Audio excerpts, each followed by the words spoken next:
Very good morning. So IT complete करके SM की तरफ मूव ऑन करते हैं एंड अभी चैप्टर नंबर 1 यहाँ आगे बातें ना करते हुए सीधा कॉन्सेप्ट के ऊपर आ रहा हूँ। Chapter number 1 by the way SM में कितने टॉपिक्स हैं? ओवरऑल 8 टॉपिक्स है। मैंने पहले भी कहा था कि कॉन्फिडेंस तभी लेवल हाई होगा जब आपको ये पता है कि ओवरऑल यहाँ पे 8 टॉपिक्स है, 8 टॉपिक्स किस सीक्वेंस में आते हैं। ठीक है, तो फिलहाल chapter number 1 that is based on क्या कहते हैं introduction to strategic management. Strategic management दो वर्ड का कॉम्बिनेशन एज यूजुअल। पहले में इंट्रोडक्शन, नंबर 2 में what do mean by concept, what do mean by management के दो पर्टिकुलर अप्रोचेस है। एक तो की ग्रुप था एंड नंबर 2 वहाँ पे इंटर रिलेटेड या इंटर डिपेंडेंट क्या था वो inter related functions and process, ये कॉन्सेप्ट था। इसके बाद गए थे हम लोग कॉन्सेप्ट ऑफ स्ट्रेटेजी था। वहाँ पे एक भाई साहब का डेफिनेशन भी आया था। ये पहला बंदा है जिससे हम लोग मुलाकात किए थे, वो था विलियम्स ब्लू। ये डेफिनेशन आपको लर्न करना है एंड इसके नीचे yes quite of strategies are partly proactive and partly reactive. Majority of strategies are proactive and remaining are reactive. Reactive मतलब जैसे सिचुएशन आएगा अकॉर्डिंग टू दैट हमें स्ट्रेटेजी में चेंजेस लाने पड़ेंगे। तो इसका मतलब strategies are partly proactive and partly reactive. इसके बाद हम लोग और आगे गए थे तो वहाँ पे कॉन्सेप्ट रखे थे what mean by strategic management. ये कंबाइंड डिस्कशन किया था हम लोगों ने। स्ट्रेटेजिक मैनेजमेंट के दो बेसिक ऑब्जेक्टिव्स है, to create CA and to guide CS. To create CA मतलब to create competitive advantage and to guide CS मतलब टू गाइड क्या था वो कंपनी सक्सेसफुली। ठीक है, यस ये दो कॉन्सेप्ट इसके नीचे आ गए थे। तो वहाँ पे इंपॉर्टेंस ऑफ स्ट्रेटेजिक मैनेजमेंट, बीच में स्ट्रेटेजिक मैनेजमेंट का एक प्यारा सा डेफिनेशन जो हमने लर्न किया था, लर्न करवाया था मैंने। कुछ लोगों को आज भी लर्न है, मुझे पता है, बोलो मत, ठीक है, मैं एज्यूम कर रहा हूँ। Importance of strategic management, importance of strategic management क्यों इंपॉर्टेंट है वो एक कॉन्सेप्ट देखा था। लॉन्ग टर्म में अगर आपको सर्वाइव करना है तो वहाँ पे स्ट्रेटेजिक मैनेजमेंट अगर सही होगा तो ही आप सर्वाइव कर पाओगे। सर्वाइव होगा तो साथ में ग्रोथ भी होगा। तो नीचे में कुछ पर्टिकुलर के ये major benefits of strategic management है। फीचर्स में कितने पॉइंट्स से ढोक लो? टोटल 5 से। अरे मैंने निमोनिक दिया था ना वो, it helps to calculate GP of CFL. हाँ ये वाला निमोनिक है ना? नहीं सर वो और एक दूसरा निमोनिक दिया ना फन विच, ये क्या था, ये था ना 2 PDF of LCM, 2 PDF of LCM, ये एक भी निमोनिक है। तो ठीक है, ये निमोनिक के बेसिस पे पॉइंट्स रिकॉल करना है आपको एंड मेक श्योर कि एग्जाम में जब भी ये क्वेश्चन पूछूं मैं या कॉन्सेप्ट पूछूं तो वहाँ पे आप पहले की वर्ड लिखोगे, हेडिंग लिखोगे एंड इसके बाद ही आप कॉन्सेप्ट एक्सप्लेन करोगे। ये गाउठी तरीके से अगर लिखा ना डायरेक्ट कॉन्सेप्ट तो यस ये आप इन्वाइट कर रहे हो कि सर मेरे सेंटेंस फॉर्मेशन देखो एंड वहाँ पे ग्रामेटिकल मिस्टेक भयंकर हॉरिबल होते हैं वॉइस के एंड डेफिनेटली इससे मार्क्स जाने के चांसेस ज़्यादा है। तो बेटर ऑप्शन कि वहाँ पे हेडिंग्स लिखो एंड बाद में एक्सप्लेन करो तो यहाँ पे स्कोरिंग के चांसेस बढ़ते हैं। ठीक है, ओके। तो आज उसके आगे एक सर लिमिटेशन भी कंप्लीट किया था। हाँ लिमिटेशन, ओवरऑल कितने लिमिटेशंस के पॉइंट्स थे? 4 थे एंड इसका कोई निमोनिक दिया था क्या? सीईटी टीईसी जो भी था, यस एक प्यारा सा कॉन्सेप्ट कंप्लीट किया था लिमिटेशन, है ना? तो फिलहाल यहाँ तक के हम लोग आगे थे। अब चैप्टर के आगे और मूव ऑन करते हैं। मैं हूँ फिलहाल पेज नंबर 1.9, वहाँ पे कॉन्सेप्ट नंबर 1.6 वो है स्ट्रेटेजिक लेवल्स इन ऑर्गेनाइजेशन। ऊपर देखो strategic levels in an organisation. Yes हर ऑर्गेनाइजेशन के 3 लेवल्स होते हैं। कौन कौन से 3 लेवल होते हैं? एक तो टॉप मैनेजमेंट होता है, एक मिडिल लेवल होता है और एक लोअर लेवल होता है। तीनों लेवल पे स्ट्रेटेजीज डेफिनेटली डिफाइन होते हैं। ऊपर देखो ये तीनों लेवल पे कोई ना कोई एक पर्सन होगा, की पर्सन होगा जो वो पर्टिकुलर लेवल के स्ट्रेटेजीज डिफाइन करते हैं।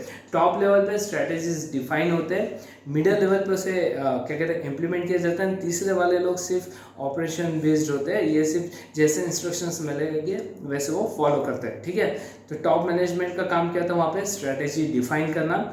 मिडिल मैनेजमेंट का उसे इम्प्लीमेंट करना होता है एंड थर्ड लेवल जो बेसिक लेवल होता है उनको सिर्फ स्ट्रेटेजीज को फॉलो करना होता है, ये अपना दिमाग नहीं लगाते। ठीक है, तो यहाँ पे ये 3 लेवल का डिस्कशन होगा एंड बहुत बेसिक डिस्कशन है, कुछ खास नहीं है, लेकिन एक पर्टिकुलर एरिया जहाँ से एग्जाम क्वेश्चन आता है वो एरिया कौन सा वो भी मैं बता दूंगा। ठीक है, ओके। तो ऊपर देखो हर एक ऑर्गेनाइजेशन में स्ट्रेटेजिकली 3 लेवल्स होते हैं। टॉप लेवल होता है, मिडिल लेवल होता है एंड एक लोअर लेवल होता है। इसके अलावा एक कॉन्सेप्ट होता है SBU, strategic business unit, SBU। ये क्या होता है ये बता रहा हूँ, है ना? फॉर एग्जांपल रिलायंस कंपनी है, यस रिलायंस कंपनी कौन कौन से सेक्टर में ऑपरेट होता है? सिर्फ एक सेक्टर में ऑपरेट होता है क्या? नहीं, ये बहुत सारे सेक्टर्स में ऑपरेट होता है। फॉर एग्जांपल रिलायंस का एक अपना एक फुटवेयर है, रिलायंस का अपना एक ब्रांड नेम है, तो वो अपने कुछ प्रोडक्ट्स भी लॉन्च करती है, मतलब क्या कहते हैं कपड़ों में भी ये डील करता है। तो मॉल्स में अगर आप जाओगे तो रिलायंस ट्रेंड नाम का एक ब्रांड होता है, वहाँ पे जाके आप वहाँ पे शॉपिंग कर सकते हो। तो एक क्या कहते हैं फुटवेयर का एक शॉप है, एक का कपड़ों का भी है एंड रिलायंस के पेट्रोल पंप भी है। इसका मतलब ये 3 डिफरेंट सेगमेंट्स में ऑपरेट करता है। मैं फिर से, ये 3 डिफरेंट सेगमेंट्स में ऑपरेट करता है। Okay, yes. अब तीनों सेगमेंट की अगर मैं बात करूँ, ये तीनों सेगमेंट की बात करूँ, फुटवेयर है आपका रिगार्डिंग क्लॉथ्स है, एंड थर्ड वन है आपका पेट्रोल पंप है। तो ये तीनों सेगमेंट में क्वाइट ऑब्वियस है या कुछ चीज़ें कॉमन होगी। फॉर एग्जांपल अगर मैं फुटवेयर डिपार्टमेंट की बात करता हूँ तो फुटवेयर में भी मुझे वहाँ पे 5 डिपार्टमेंट मेंटेन करने पड़ेंगे। एक एचआर डिपार्टमेंट होगा, एक मार्केटिंग डिवीजन होगा, एक फाइनेंस होगा, एक अकाउंटिंग होगा और एक मैन्युफैक्चरिंग यूनिट होगा, 5, है ना। उसी तरीके से अगर मैं गारमेंट सेक्टर में जाता हूँ, अपने क्लॉथ्स के सेगमेंट में चले जाता हूँ, तो वहाँ पे भी ये 5 डिपार्टमेंट मुझे लगने वाले हैं। एक एचआर डिपार्टमेंट होगा, यस क्वाइट ऑब्वियस है, एक फाइनेंस होगा, एक मार्केटिंग होगा, एक मैन्युफैक्चरिंग होगा, अमका and ढमका।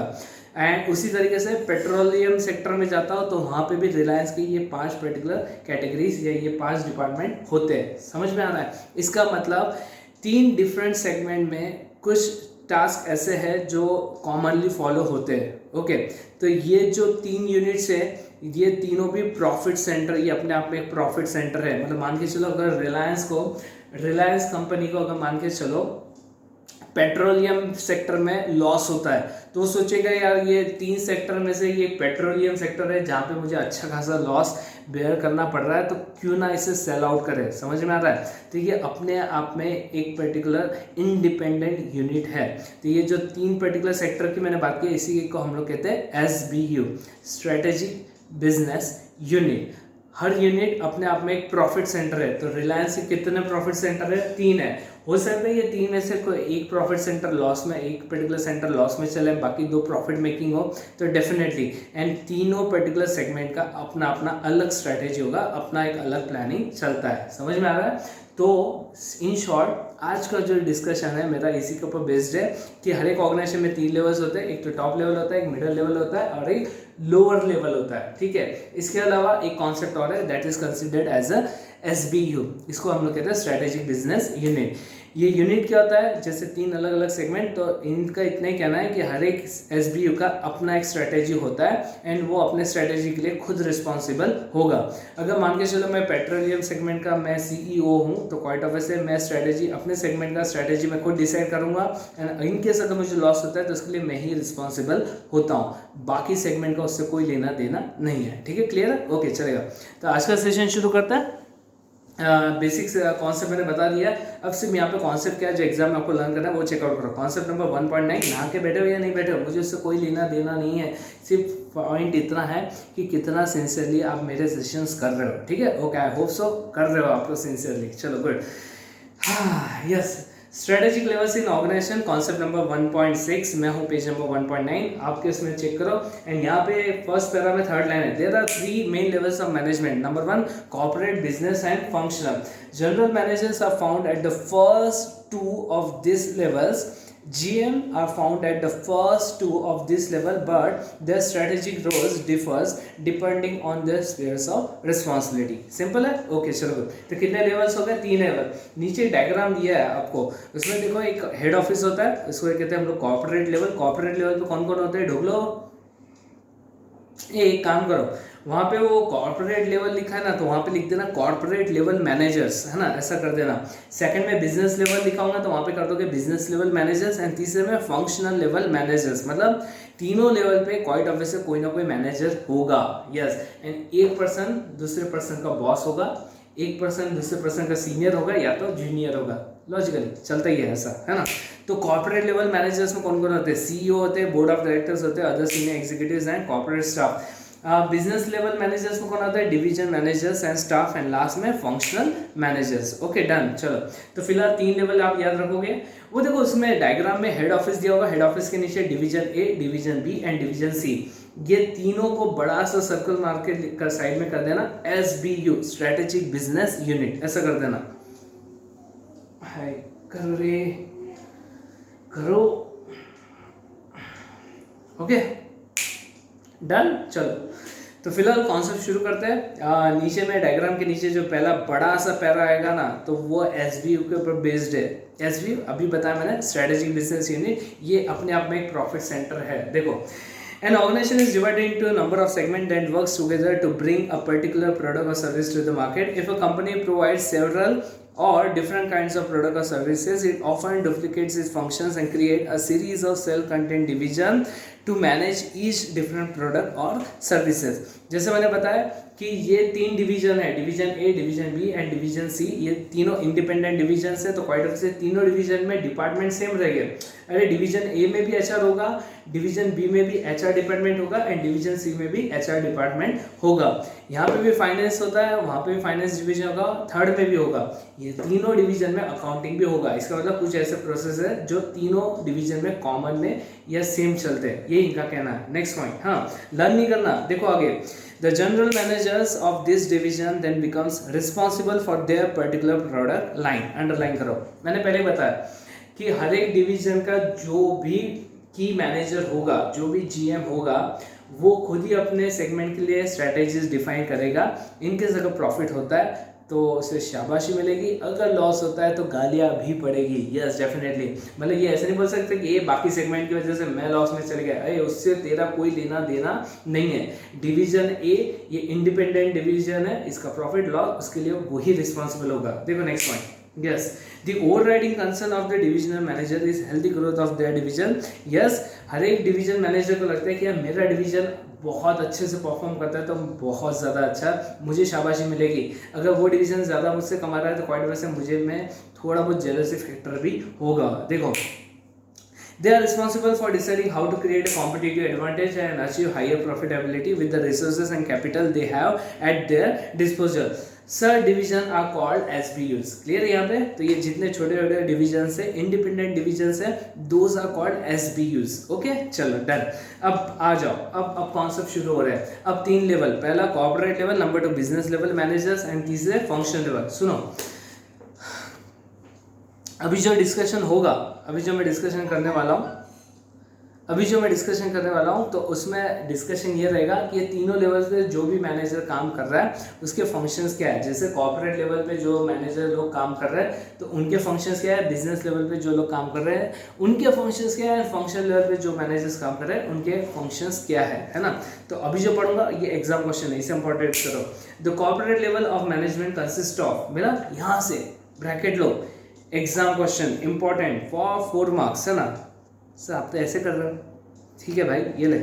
The corporate level of management consist of CEO, other senior executives, the board of directors and the corporate staff. This individuals participates in strategic decision making within the organisation. Quite obviously ये top level पे है तो decision making इन्हीं के हाथ में है कि कंपनी कौन से डायरेक्शन में जाएगा। Next point, the role of corporate level manager is, तो एग्जाम में कॉर्पोरेट लेवल मैनेजर्स के रोल्स ही एग्जाम में पूछे जाते हैं, तो लिख लो वहाँ पे, वेरी इंपॉर्टेंट। कॉर्पोरेट लेवल के मैनेजर्स का फंक्शंस क्या है, इनके बेसिक रोल्स क्या है। तो number 1 to oversee the development of strategies for the whole organisation, ये पहला रोल है important. Number 2 the role also includes defining the missions and goals of the organisation. 2 तीसरा determining what businesses it should be in and 4th allocating resources among the different businesses and 5th formulating and implementing strategies that spans individual businesses and last one providing leadership for the organization। बस 6 points है। Sir learn करवाना, मैं learn नहीं करवाने वाला, सिर्फ concept में बता रहा हूँ आपको कि यहाँ पे कॉन्सेप्ट क्या दिया है, रट्टा तो बच्चों आपको ही मारना है, ठीक है। तो ये 3 लेवल में से सिर्फ ये एक ही लेवल है जो एग्जाम में यूजुअली ये लोग पूछते हैं। आगे जो लेवल्स है उनके बारे में कोई ज़्यादा एग्जाम में पूछताछ नहीं होती। ओके डन, चलो तो ये हो गया। ये जो पैरा था ना इसे साइड में लिख देना, कॉर्पोरेट लेवल मैनेजर्स। क्या लिखोगे, अरे बाबा देखो शुरुआत में हमने वहाँ पे ये देख लिया कि वहाँ पे 3 लेवल्स होते हैं। उसके बाद जो डायग्राम था उसके नीचे जो पैरा था वो पूरा एसबीयू बेस्ड था, तो साइड में लिख देना वो पैरा का नाम कॉन्सेप्ट ऑफ एसबीयू, ऐसा लिखना, ठीक है। फिर उसके नीचे कॉर्पोरेट लेवल था तो वहाँ पे लिख देना कॉर्पोरेट लेवल मैनेजर्स अंडरलाइन करके रोल्स, ठीक है। कॉर्पोरेट लेवल मैनेजर्स रोल लिखा, लिखो लिखो लिखो। इसके बाद एक पैरा और जहाँ पे आ जाएगा बिजनेस लेवल मैनेजर्स। देखो 2 पैरास छोड़ के अ स्ट्रेटेजिक बिजनेस यूनिट मिला, मिला क्या? अरे जो पैरा अभी कंप्लीट किया ना उसको 2 पैरा छोड़ के, है ना। Strategic business unit is a self content division that provides a product or service for a particular market. Important है। Next point, the principal GM at the business level or the business level manager is the head of division. तो second जो middle level है वहाँ पे बहुत सारे divisions है और हर डिवीजन का एक मैनेजर होता है, जो मैनेजर वो मैनेजर है जो उसके डिवीजन के लिए स्ट्रेटेजीज डिफाइन करेगा। Next point, the strategic role of this manager is to translate the general statement of direction and intent that comes from corporate level into concrete strategies for individual businesses. समझ में आया क्या? Corporate level पे ये लोग strategies define करते हैं, मतलब इन शॉर्ट ये लोग टारगेट सेट कर देते हैं। तो कॉर्पोरेट लेवल वाले बोलेंगे कि बॉस डिवीजन ए के लिए 5 CR का रेवेन्यू टारगेट है। समझ में आ रहा है? तो ऊपर से उन्होंने उनका जो इंटेंट है वो डिफाइन कर दिया कि मुझे भैया आपसे 5 CR का प्रॉफिट होना चाहिए, है ना। अब वो पर्टिकुलर यूनिट का जो डिवीजन मैनेजर है वो ये ध्यान में रख के अकॉर्डिंगली अपने स्ट्रेटेजीज डिफाइन करेगा। अब उसे टारगेट मिल गया कि 5 CR का मुझे रेवेन्यू चाहिए, ऊपर वाला ने बोल दिया, तो अकॉर्डिंगली वो अपने स्ट्रेटेजीज डिफाइन करेगा कि उनका ये रोल है ये पर्टिकुलर लेवल पे। Okay done. तो यहाँ पे जहाँ तक के मैंने पढ़ा वहाँ तक के ब्रैकेट कंप्लीट कर देना। सर कहाँ तक के पढ़ा? Into concrete strategies for individual businesses, bracket complete. Okay, तो इसकी साइड में लिख देना सेकंड लेवल। पहले में क्या लिखा था? कॉर्पोरेट लेवल मैनेजर्स, यहाँ पे लिख देना second level that is business level managers, है ना। सर एक लेवल और आएगा फिर? हाँ आएगा ना, नीचे में आ जाओ। इसी के नीचे का पहला third one, yes, functional level managers are responsible. इसके साइड में लिख देना third level that is functional level managers. लिखा फंक्शनल लेवल मैनेजर्स। ओके चलो देखो सुनो, लास्ट कॉन्सेप्ट है, functional level managers are responsible for the specific business function और operations that is human resource, purchasing, product development, customer services and so on that constitutes a company or one of its division। तो functional level managers को क्या करना है? जो ऊपर से instructions आ रहे हैं बस अकॉर्डिंग टू दैट उनको काम करना है, उसमें कोई और मगजमारी करने की जरूरत नहीं है। जैसे जैसे इंस्ट्रक्शंस आएंगे वैसे वैसे आगे बढ़ते चलो। हाँ एक हो सकता है कि फंक्शनल लेवल मैनेजर्स को अगर ऐसा लगता है कि नहीं यार कुछ तो गड़बड़ है, क्योंकि देखो ये सबसे लोअर लेवल पे काम कर रहे हैं, तो कस्टमर के सबसे क्लोज में कौन लोग काम कर रहे हैं? टॉप लेवल है क्या? नहीं।